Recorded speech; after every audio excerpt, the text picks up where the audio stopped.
All right, strap yourselves in. Maybe grab yourself a nice shiny Honeycrisp apple. And you cannot convince me that there is any better apple on planet Earth. What are we babbling about? It's the Clarington Applefest U11B final. Ancaster taking on the Lindsay Lynx. And early on in this game, Emma Schilthuis, she came to play in this one, and boy, did she ever. She gets a hard shot on goal, but that one is turned aside by the Lindsay goalie. Then controversy strikes. Lindsay races down, gets a loose puck, throws it on net, hits the post. Referee definitively says, no goal, I'm waving. Have another look. Ding. Goes right to Ryan Penner, and she holds on. Clearly the ref nearby says that's not a goal. But then this ref, he's way over there. He decides he's going to saunter into the zone, survey what's going on. I'm going to go talk to my referee partner and see what they saw. Now, I may not be an optometrist by trade, but I know that people usually see things better when they're nearer to them. Further away, our eyesight tends to degrade over that distance. So what could they be talking about? Let's have a look. About 20 feet away is the near ref who waves it off. The other referee about a country mile away. So their little conference at the face-off dot continues. Maybe it's more about what they heard, let alone what they saw. This referee is right beside the Lindsay cheering section, so he thinks it's a goal based on that reaction. And he's going to point to center ice. Is he seriously calling this a goal? The Lindsay coach, he said, hey, what about us? I think it's in. I'm further away than you were. And somehow all of this results in the Lindsay Lynx being awarded a goal.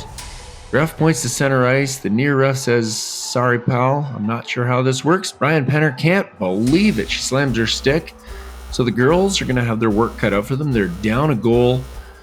Rightfully so or not, it doesn't matter. They're going to have to work their way back into this hockey game. So who do they turn to? Emma Schilthuis. What's the skill in Schilthuis? She was absolutely on a mission. One good chance. Then another breaks in on goal. She was ripping shots. That one's patted aside by the Lindsay goalie. But she was going to break through. Harper Barr pops a puck free, gets a shot on goal, and who's there to deposit a goal? Tie this game up. Penner loves it.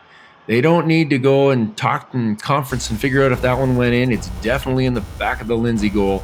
We have a 1-1 hockey game.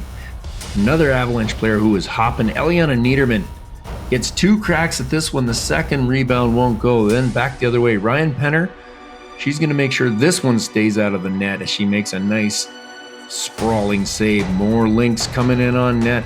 Penner decides to hold on to this one. Reagan Constantino says, get away from my goaltender. To the second period we go, still tied at 1. Niederman comes flying in down the wing, tries to get a good shot off, but it's sticked away by the Lindsay defense. Nice play by them. And out front, Adelaide Thivey's going to pick some pockets, gets a puck on goal. Charlotte Lord is there, but can't get good wood on the rebound. Back the other way. Ryan Penner makes a stop, tries to hold on, and leans over and hangs on so Lindsay can't pop it free. The Avalanche then go to work at the other end. Isabel O'Hagan weaving her way and then rips a high shot. That one is going to give the Avalanche a 2-1 lead. Avalanche then taking control. Schilthuis from the slot gets a high shot, but that one is just blockered aside. Schilthuis, though, does not give up. Nice move to get into the shooting position. Once again, gets a good hard shot. That one almost pops up and over and into the Lindsay goal. Lynx goalie heaving a big sigh as the second period ends. We head to the third. Avalanche up 2-1. And they're going to keep the pressure on. More shots in front. They're just pouring it on the Lindsay goalie. And it's Ava Peever weaving back, forth, the other way, over the stick and into the Lindsay goal. The Avalanche have a 3-1 commanding lead, but Lindsay Lynx did not give up. The other way, Ryan Penner going to make a nice stop, and this one's cleared aside quickly by Olivia McRae. More Lynx breaking on deep angle. Penner makes the nice stop. This one's loose, and then she pops the toe out, and Niederman helps clear it away. And this one's still a 3-1 hockey game. Then Avery King, right off a face-off, rips one on. The Avalanche do not extend their lead there. Then some trouble in their own end. The Avalanche scrambling in front. Penner makes the first stop on the short side. Then it's thrown out into the chaos, and it's going to come back over to this loose shooter in front. And Penner dives, but this one is shot wide.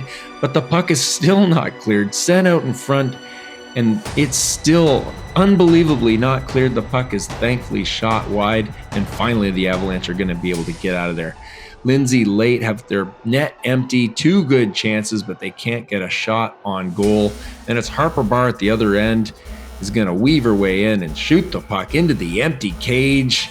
And this one, you can start celebrating now, folks, because the Avalanche, the U11BBs, are champions of the Clarington Applefest tournament. Some social media posts, that's why some of that video looks a little fuzzy. They're hugging, they're grabbing their medals, grabbing that hardware. The Avalanche girls showing that that first goal controversy did not matter. They absolutely dominated. Great job by the Ancaster Avalanche, U11B champions of the Clarington Applefest tournament. What a great game. Ancaster with goals from Schilthuis, who was all over the ice, Isabel O'Hagan, Ava Peever, Harper Barr. Ryan Penner does not get the shutout in the win, but I think a shutout in all of our hearts. Avalanche taking on their regular season as they get going. Go get them, Avs.